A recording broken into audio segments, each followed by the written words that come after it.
The gunshot echoed across the dusty main street of Hill City, South Dakota, shattering the peaceful spring afternoon of 1876 and sending Vivian Ross diving behind a water trough as splinters of wood exploded from the post beside her head. Her heart hammered wildly in her chest as she pressed herself against the rough wooden planks, the thunderous sound of hooves and shouts growing louder by the second. This wasn't how she had imagined her first day in the West would unfold. Vivian had arrived on the morning stage from Chicago with dreams of starting anew as the town's schoolteacher, leaving behind the suffocating grief of her parents' passing and the financial ruin that had followed. At 22, she had sold what remained of their estate to purchase a one-way ticket to the Black Hills, where gold and opportunity beckoned those brave enough to seek them. Another shot rang out, closer this time. Vivian flinched, her body trembling uncontrollably as she pulled her skirts tighter around her legs, trying to make herself as small as possible. The sounds of chaos filled the street, men shouting, horses whinnying in panic, and the continuous crack of gunfire. "Get down." A deep voice commanded as a large figure vaulted over the trough and landed beside her, his body immediately shielding hers from the direction of the gunfire. Vivian found herself staring into the most striking blue eyes she had ever seen, set in a sun-bronzed face partially shadowed by a wide-brimmed hat. The man wore a worn leather vest over a cotton shirt, with a bandana tied loosely around his neck. The silver star pinned to his vest caught the sunlight. "You picked a bad day to come to town, miss," he said, his voice surprisingly gentle despite the tension in his jaw. "Aye," Vivian tried to respond, but her voice betrayed her. Her entire body was quaking, teeth chattering despite the warm spring air. "I can't stop shaking," she finally managed, embarrassment coloring her cheeks even as fear continued to grip her. Without hesitation, the cowboy wrapped her in his arms until she felt safe, his strong embrace steadying her trembling form. "Name's Sheriff Finn Yates," he said, his breath warm against her ear, "and I'm going to get you somewhere safe." Vivian Ross," she stammered, finding unexpected comfort in the solid wall of his chest and the steady beat of his heart against her cheek. "Well, Miss Ross, seems like Baker's gang picked today to rob the bank. Been tracking them for weeks." His eyes scanned the street, calculating. "When I give the word, we're going to make a run for the sheriff's office. It's the stone building just 30 yards down. Stay low and follow me. Understand?" Vivian nodded, summoning her courage. "Now." Sheriff Yates pulled her to her feet, keeping his body between her and the gunfire as they sprinted across the dusty street. Bullets kicked up dirt at their heels as they ran. The sheriff's grip on her hand was firm, anchoring her to safety as they burst through the heavy wooden door of his office. He slammed it shut behind them, dropping a heavy wooden bar into place. "Are you hurt?" he asked, his eyes quickly scanning her for injuries. "No, I don't think so," Vivian replied, trying to steady her breathing as she looked around the small but orderly office. A desk sat in one corner, papers neatly stacked, and 3 cells lined the back wall, all empty. "You said your name is Vivian Ross." The sheriff moved to a cabinet, retrieving a shotgun. "You wouldn't be our new schoolteacher, would you?" Surprised, Vivian nodded. "Yes, I arrived on the morning stage. How did you know?" A hint of a smile crossed his face. "Small town. We've been waiting on you for near a month now, though I imagined a different welcome for you than Baker's boys and their guns." The sound of shouting from outside drew his attention back to the window. "Stay here," he instructed firmly. "Don't move until I come back for you." "Where are you going?" Vivian asked, panic rising in her voice. "To do my job, Miss Ross." He checked his revolver, spinning the chamber before snapping it shut. "Those men out there need to be stopped before anyone gets killed." Before she could protest, Sheriff Yates slipped out a back door, leaving Vivian alone with her racing thoughts and the distant sounds of chaos. The minutes dragged like hours as Vivian paced the small office, flinching at each gunshot. Her mind kept returning to the feeling of safety she'd experienced in the sheriff's arms a sensation she hadn't felt since her father's death 2 years prior. There was something about Finn Yates that inspired confidence, despite the danger surrounding them. Nearly an hour passed before the door swung open again, and Sheriff Yates returned, a thin line of blood trailing from a gash on his temple, but otherwise appearing unharmed. "It's over," he announced, holstering his revolver. "We got 2 of them in custody, the others fled, but they won't get far. My deputy's organizing a posse." Relief flooded Vivian. "You're hurt," she said, stepping closer to examine the wound. "Just a graze," he dismissed, though he didn't step away when she reached up to push his hat back for a better look. "It should be cleaned," she insisted. "Do you have any water and clean cloth?" Sheriff Yates gestured toward a basin in the corner. "Over there." "But it's not necessary, please," Vivian interrupted. "Let me help you as you helped me." Something in her tone must have convinced him, as he reluctantly sat in the chair she pulled out, allowing her to tend to his wound. As she gently cleaned away the blood, Vivian became acutely aware of his eyes studying her face. "You're awfully brave for someone who just arrived in town, Miss Ross," he observed. "Most folks would still be hiding under their bed after what you just went through." Vivian gave a small laugh. "I assure you, Sheriff, I was terrified. I still am, if I'm being honest. Call me Finn," he said. "And fear's not a bad thing if it keeps you alive. It's when fear stops you from doing what needs doing that it becomes a problem." "In that case, you may call me Vivian," she replied, finishing with his wound. "There. It's not deep, but you should keep it clean." As she stepped back, their eyes met, and for a moment, something passed between them, a recognition, perhaps, of kindred spirits. The moment was broken by the arrival of a round-faced man with a silver-streaked beard who burst through the door without knocking. "Finn, you all right? Heard you caught 2 of—" He stopped short at the sight of Vivian. "Oh, pardon me, madam. Didn't know the sheriff had company."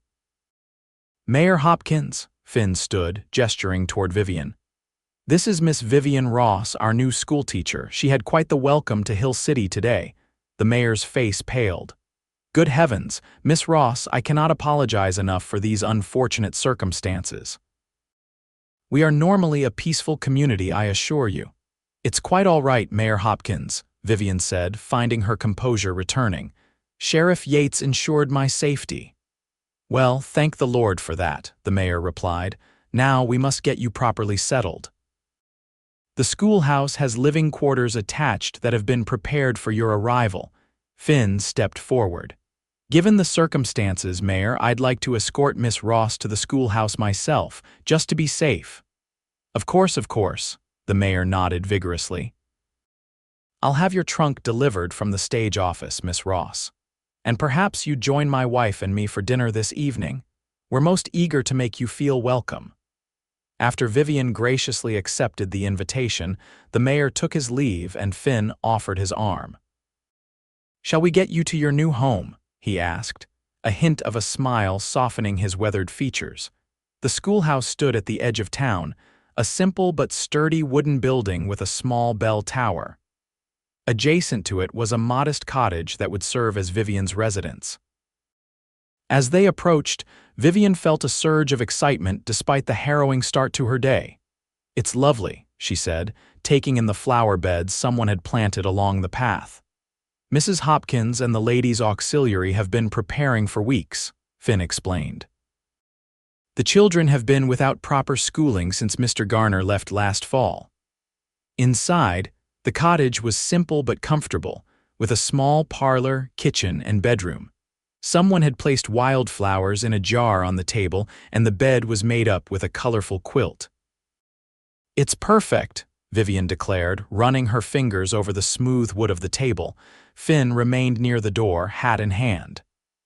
"I should let you get settled. The mayor's man will bring your trunk shortly." Vivian turned to face him, suddenly reluctant to see him go. "Sheriff Finn, I want to thank you for what you did today. I don't know what would have happened if you hadn't been there." "Just doing my job, Miss Ross." "Vivian," she reminded him with a small smile. "Vivian," he repeated, the name sounding like something precious on his lips. "I'll check on you tomorrow, make sure you're settling in all right."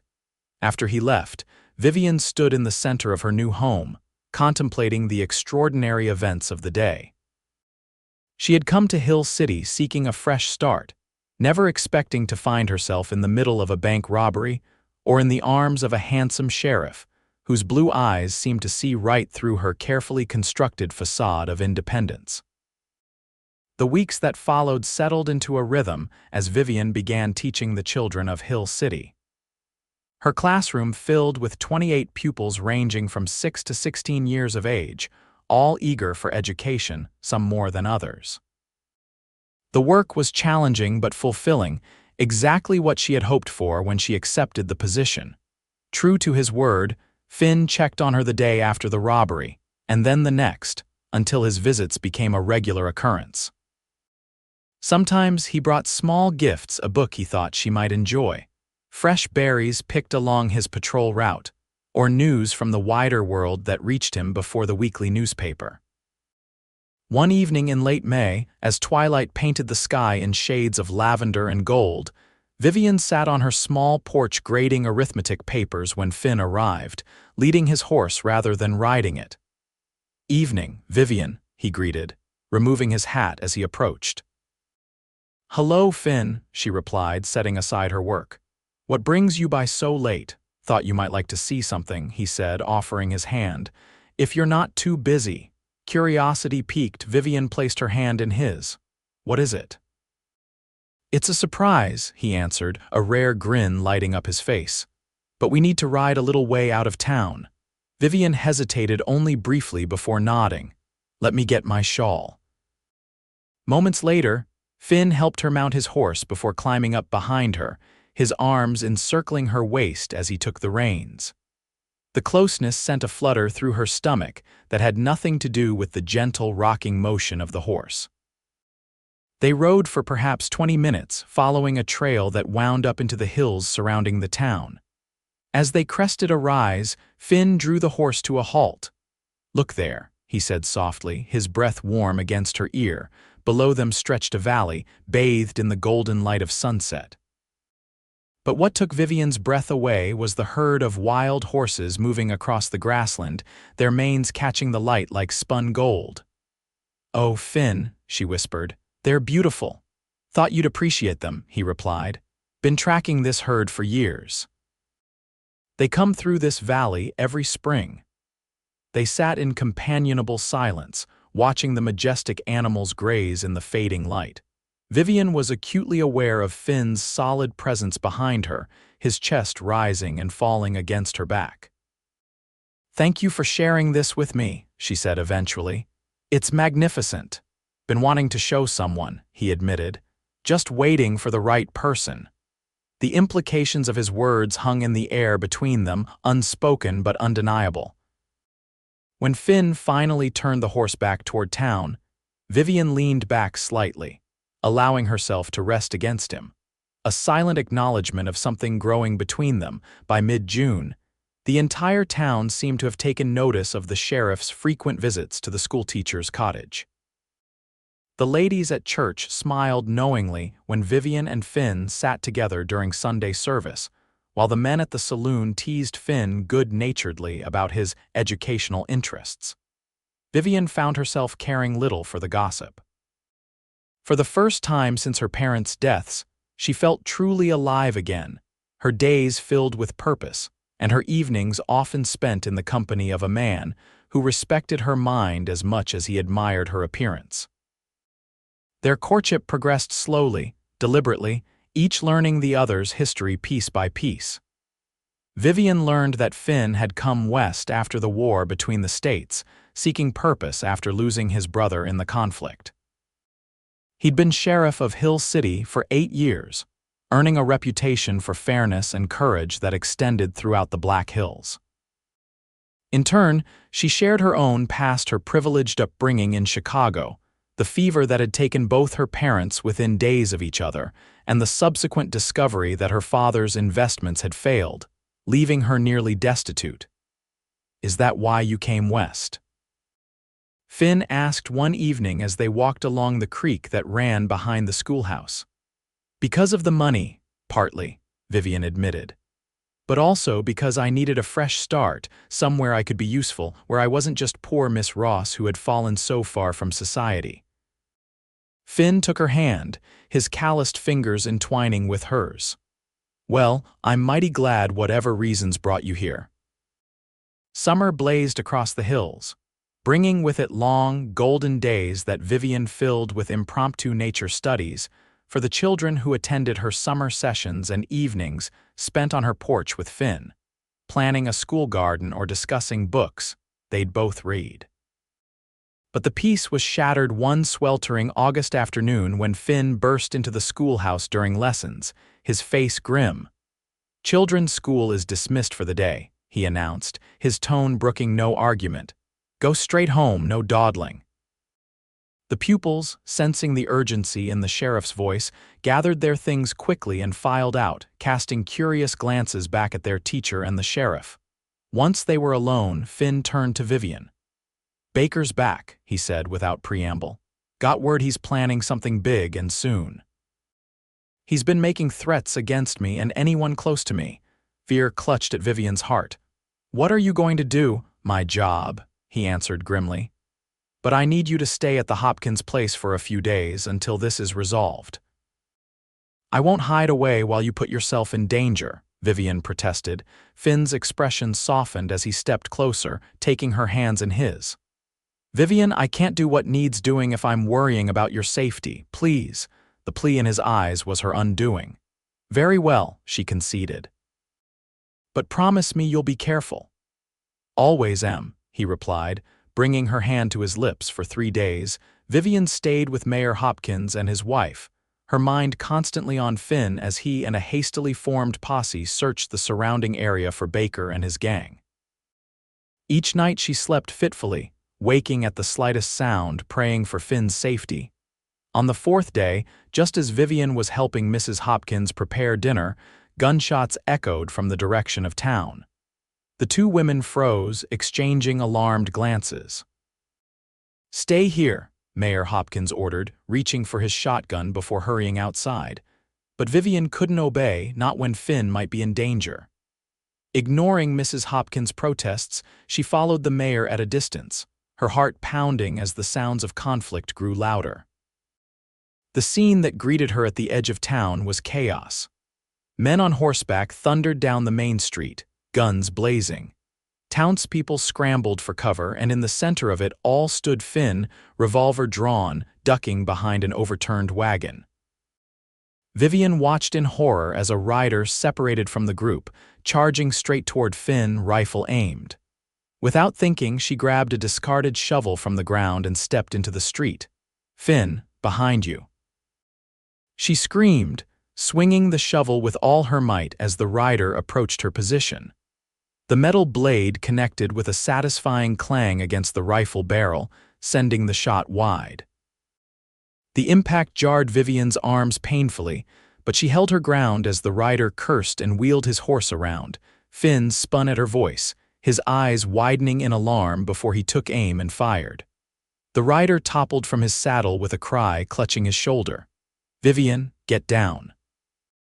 Finn shouted, running toward her as more shots rang out.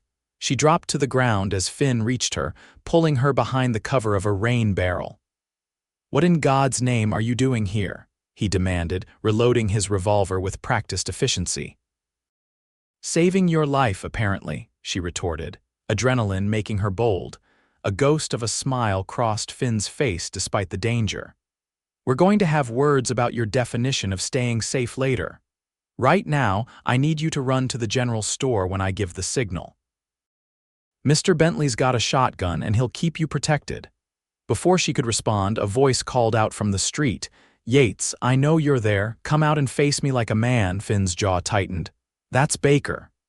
"You can't go out there," Vivian clutched his arm. "He'll kill you." "Got no choice," Finn replied. "He won't stop until he gets what he came for, and I won't have more innocent people caught in the crossfire." His eyes softened as he looked at her. "Vivian, whatever he was about to say was cut short by another volley of gunfire, closer this time. "Go to Bentley's. Now." Finn ordered, moving to the edge of their cover. This time, Vivian obeyed, sprinting across the street to the general store as Finn provided covering fire. Mr. Bentley pulled her inside, slamming the door behind her. Through the window, she watched as Finn emerged from cover, revolver trained on a man standing in the middle of the street, Baker, presumably. 4 other men flanked him, all armed. 5 months I spent in that territorial prison because of you, Yates, Baker snarled, just loud enough for Vivian to hear through the glass. 5 months planning how I'd make you pay.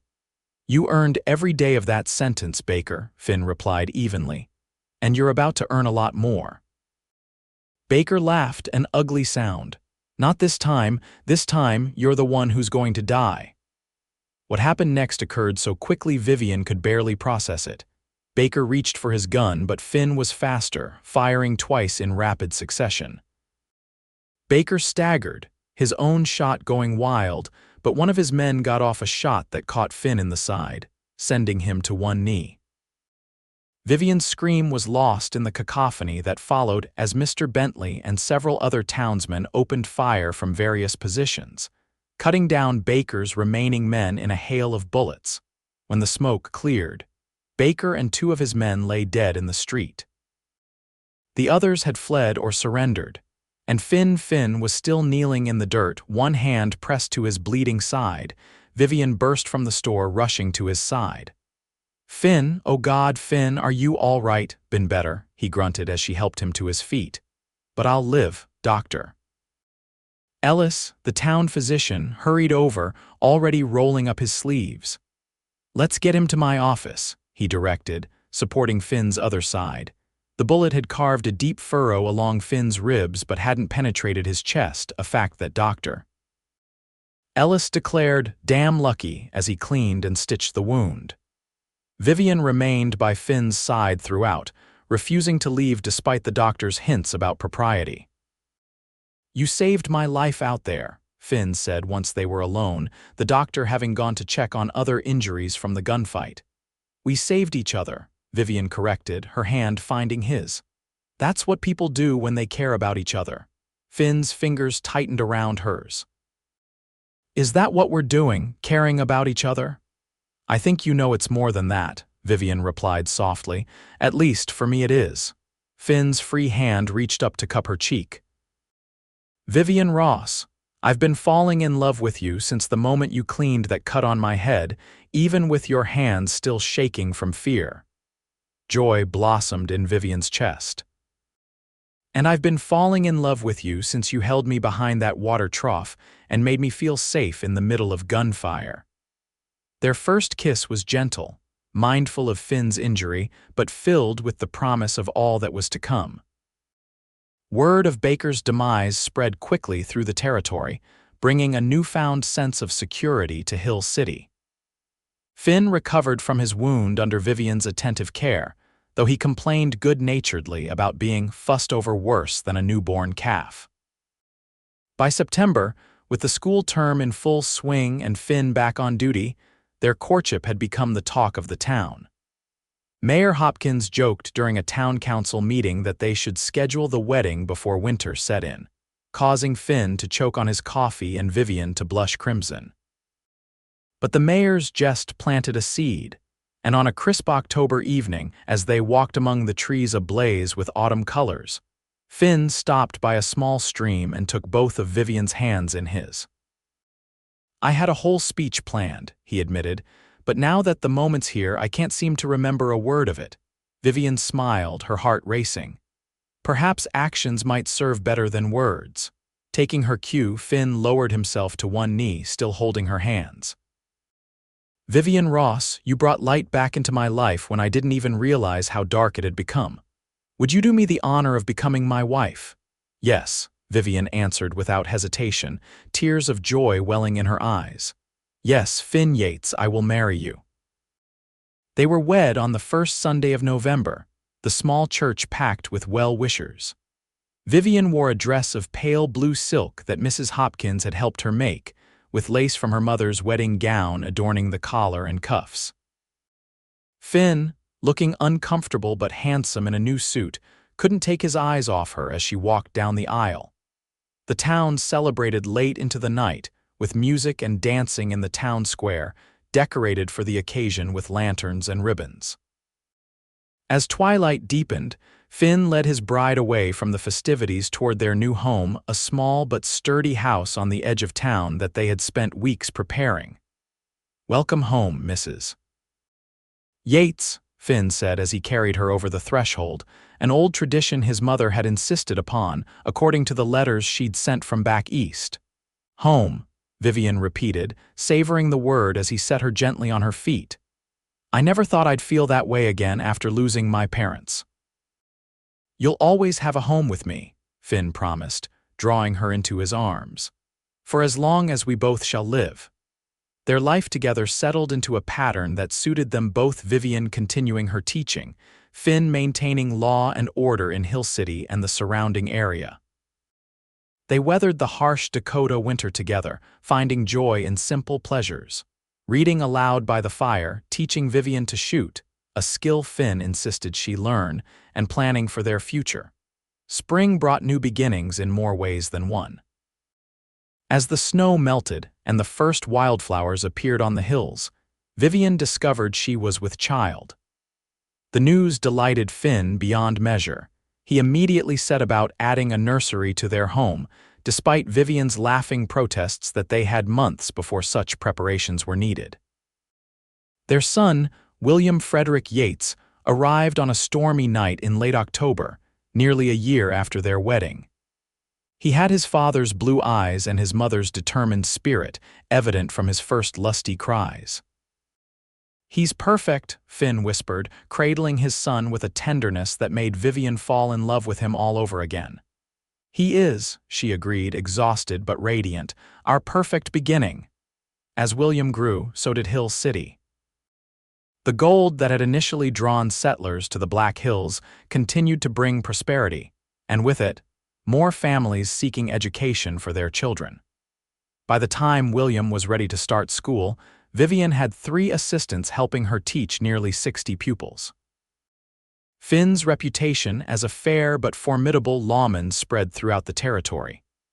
He was offered positions in larger towns more than once, but always declined, content with his life in Hill City with Vivian and their growing family.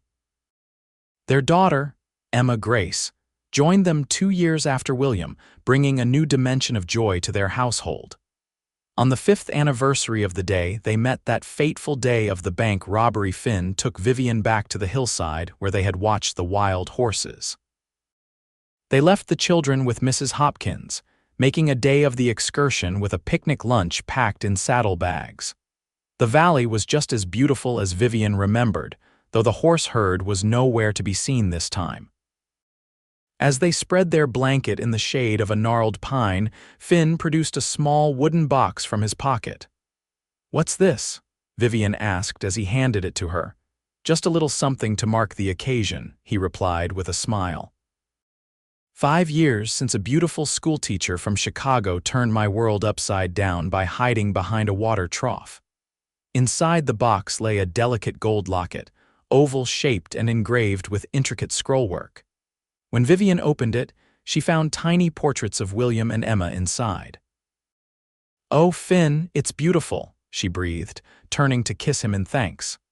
"Not as beautiful as you," he murmured against her lips. "Especially when you're wearing that fierce expression you get right before telling me I'm being unreasonable," Vivian laughed, playfully swatting his arm. "I do not have a fierce expression." "You most certainly do," he countered, pulling her closer. "And I love it, almost as much as I love you." As they sat together, watching the sun begin its descent toward the western horizon, Vivian reflected on the journey that had brought them to this moment.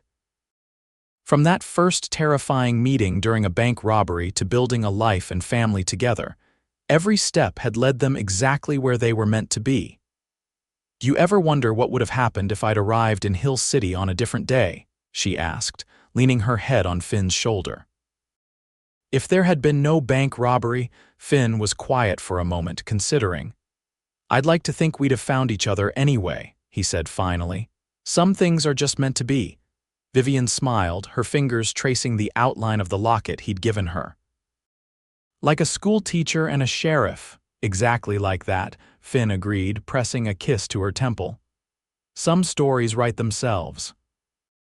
As they gathered their things and prepared to ride back to town, back to their children, their home, their life together, Vivian thought about the frightened young woman who had arrived in Hill City 5 years earlier, shaking with fear behind a water trough. She could scarcely believe how far she had come, how much she had gained. "I love you, Finn Yates," she said as he helped her mount the horse. "Thank you for making me feel safe that day and every day since." Finn swung up behind her, his arms encircling her waist just as they had on their first ride together. "I love you too, Vivian Yates, and I always will until my dying day and beyond." As they rode down the hill toward home, the setting sun bathed the land in golden light, a fitting backdrop to a love story that had begun in danger but blossomed into something beautiful and enduring, a reminder that sometimes the most unexpected beginnings led to the most perfect endings.